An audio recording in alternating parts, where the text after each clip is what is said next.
Comme annoncé en titre, les dirigeants des pays du monde se sont donné rendez-vous à New York pour la 79e Assemblée générale des Nations unies. Le Burkina Faso est représenté par une forte délégation conduite par le ministre en charge des Affaires étrangères et de la coopération régionale. Mais avant leur entrée en scène, les membres de la délégation se donnent des idées pour une pleine participation. Nous retrouvons alors notre envoyé spécial, Jérôme Tendano. Un briefing ici à la mission permanente du Burkina Faso à New York. Avant d'entrer dans le vif de la 79e session ordinaire de l'Assemblée générale des Nations unies, le ministre en charge des Affaires étrangères, Karamoko Jean-Marie Traoré, chef de la délégation burkinabé, partage les orientations du chef de l'État, le capitaine Ibrahim Traoré. Une délégation cosmopolite, avec pour mission de porter la voix de plus de 22 millions d'âmes dans le concert des nations.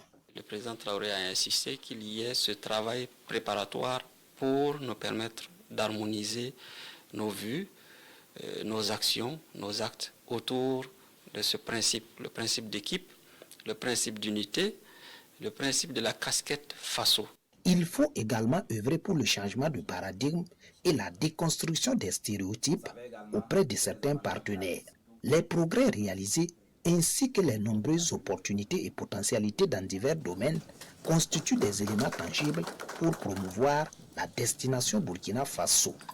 C'est de dire que oui, nous avons des limites objectives, mais nous avons des capacités, nous avons des potentialités.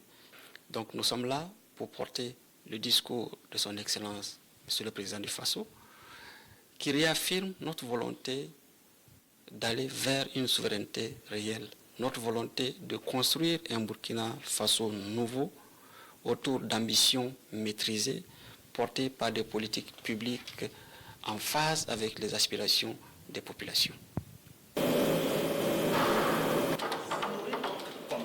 Le Burkina Faso n'entend surtout pas faire de la figuration à cette 79e Assemblée générale des Nations unies. Le pays des hommes intègres entend bien donner de la voix à travers des rencontres bilatérales et multilatérales.